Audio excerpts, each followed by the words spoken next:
Now that we know how to navigate the viewport and set up our window layout, let's go through some settings that people don't usually mention in tutorials that I think are great.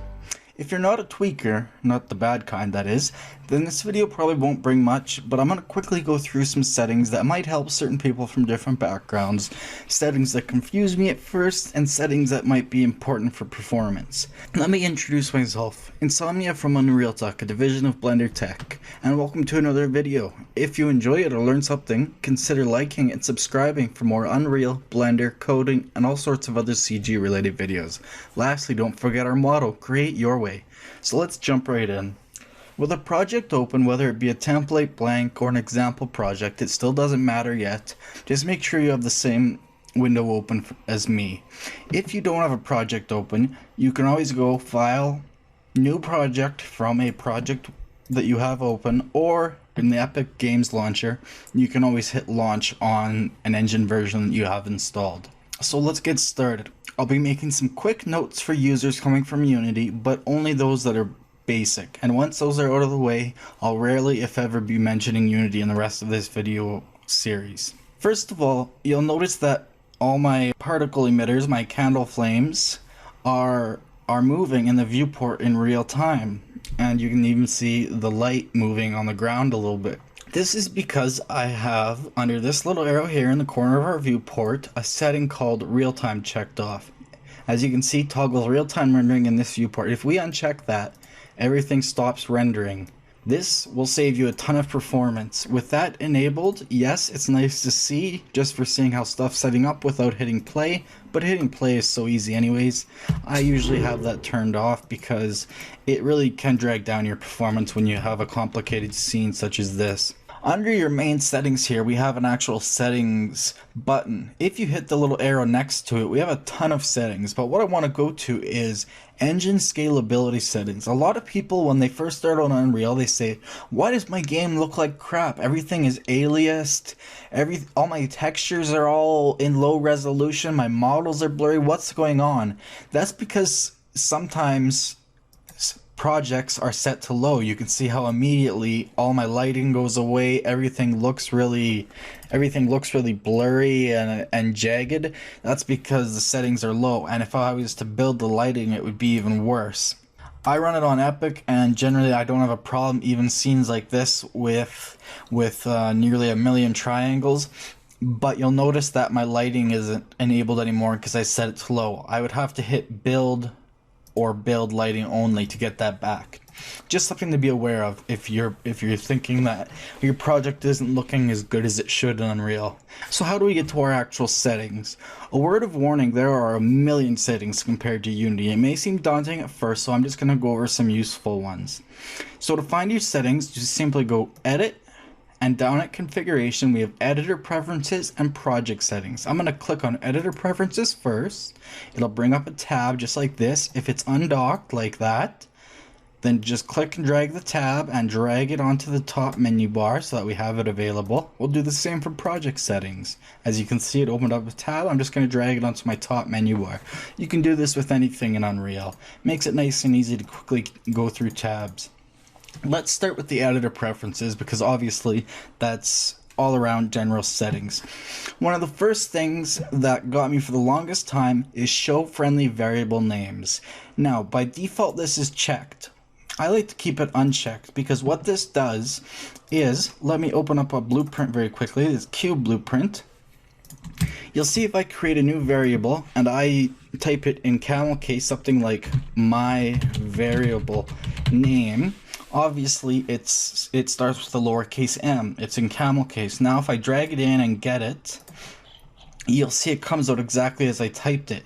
If I go in and if I check show friendly variable names, you'll notice that it gets rid of my camel casing altogether, and it can make blueprinting a little confusing if you come from a programming background. If you don't do a lot of blueprinting, if that's not a big deal, if you're not familiar with C++, it's not a big deal, but that's just something that I was like, why are all my blueprints all typed like this when I'm typing them in camel case or in C++ standard, you know, my variable name.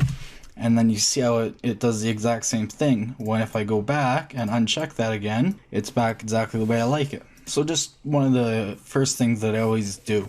I just want to make mention of keyboard shortcuts.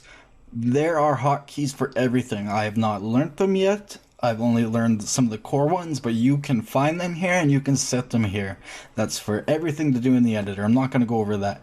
Loading and saving. This is another big one. Load default level at startup. What this will do is it will load whatever you set as the default level in the project settings every time you open a project.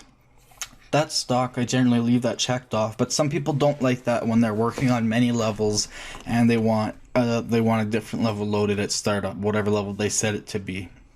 Next, restore open asset tabs on restart.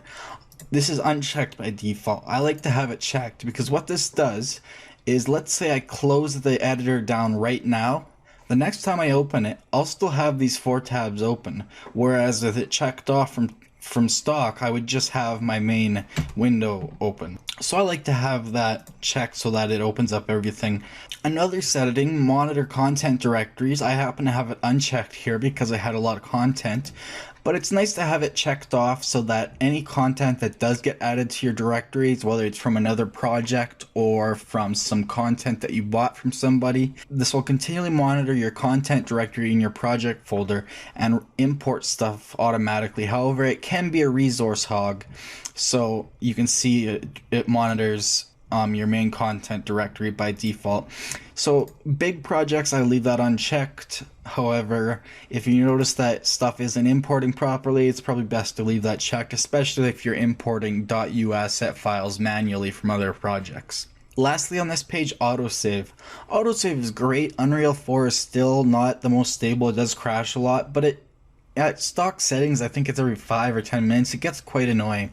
I like to set it somewhere around 20 to 16 minutes, depending on the project I'm working on. And the warning in seconds. At stock, it's 10 seconds, and you think it may only go up to 30, or 20, sorry, because that's all the slider goes to. You can override it to anything. I set it to 90 or even 180 seconds, so I have lots of warning, and so that it doesn't autosave on me accidentally. And then what I do, you can see we have these little asterisks in the corners of unsaved things, and also in our content browser, this little asterisk in the corner, that means that this content has not been saved. So if I hit Control S or File Save All, those will go away and now everything is saved. So I just like to do that often. It's a good habit in any program. Autosave is great, but it can get a little annoying at high frequency. Very quickly, under miscellaneous, we have show frame rate and memory. If we enable this, then under our main screen, if we go back to show stats, the one I showed you earlier, you can now see in the top we have our frames per second and how much memory usage we're using and the number of objects in the scene. However, again, show stats and real time can be quite performance demanding, and I find that very distracting, so I tend to turn it off. Use less CPU in the background and monitor editor performance. The tooltips say them all. I leave them checked off. That's default, and that will make Unreal much easier on your computer when it's in the background. Under viewports in level editor, I want to make mention of all these settings here under grid snapping. If I expand decimal grid sizes, you'll notice you have the stock snap sizes for moving objects in the X, Y, and Z directions. You can add your own in here. So if I click this arrow beside 1 and hit insert, I can add, right after that one, we'll change that one back to 1. We can add 2.5, and now we have one right in the middle. If I hit insert right by 50, you'll see I can add 25 right there. Now when I go back to the editor, I can not only snap in the stock settings, but I now have 2.5 and 25 in addition to the standard ones. Very, very useful. And this goes across all your projects. You can see I already had 2.5, 2500, 250, and 25 from a previous setup. Under Blueprint Editor, draw midpoint arrows in blueprints. Now, I don't like this. I find it can be confusing, but when you're first learning to blueprint, this can be a useful setting. You'll see should arrows indicating execution flow be drawn halfway along wires. Let me check that off to show you what that does. Under our blueprint, notice these wires have these little arrows now. That just shows you which way stuff is getting executed. And now every time you play it, or you're watching it, when you're watching the wires go along in their execution flow, while you're debugging, you can see which direction they're flowing in, because wires can get very spaghetti like very quickly. You can have wires going everywhere if you're not a neat freak like me. But I like to turn those off because it's pretty obvious where they're pointed. But it can be helpful sometimes for things like this when you're just learning which way is it going. Of course, it can only go one direction, but you might not know that at first. Lastly, under graph editors, we have a bunch of colors. You can change colors in here if you don't like the way something looks. I find transform pin color can get a little confusing sometimes, but generally, it's not a big deal. Lastly, let's go to project settings. Under here, you can set up some information about your project. Maps and modes is what I want to go to though. Game default map and editor startup map. So game default map, this is the map that'll be loaded when no other map is told to load. Editor startup map, this is the map that will load when you start your project up. So if you have a map that you always want to have loaded, say your main menu or your first level when you start your project, you want to select it in here. You see I have 3 different maps I can choose from. And so you can save that in here. You also have a server one, but we won't go into that. Also, game modes are under this setting, but we'll get more into that in a different video. One important one under engine and input under action mappings. This is where you can set custom key mappings that are saved in an INI file. So if I expand this new one that I just pressed plus to create and I call it Fire Grenade Launcher, and I bind that to, we'll go Control Shift F. Now when I go to a blueprint, I can right click and search Fire Grenade Launcher. And this works just like a key press, pressed and released, just like if I had actually used F, pressed and released. So that allows you to make custom inputs that can be set through an INI file or even in blueprints yourself. But we'll get into that later as well. And that is all I have for settings for you guys today. I think that should get you guys started. We'll get on with the next video later today or tomorrow. Thanks again for watching from the team here at Unreal Tech, a division of BlenderTech.com. If you enjoyed this video and learned something, please like and don't forget to subscribe for more videos. We're now on social media on the links on your screen. If you disliked this video for some reason, please tell us why so we can continually improve based on your community input. We also take requests. So we'll see you next time. Remember, create your way.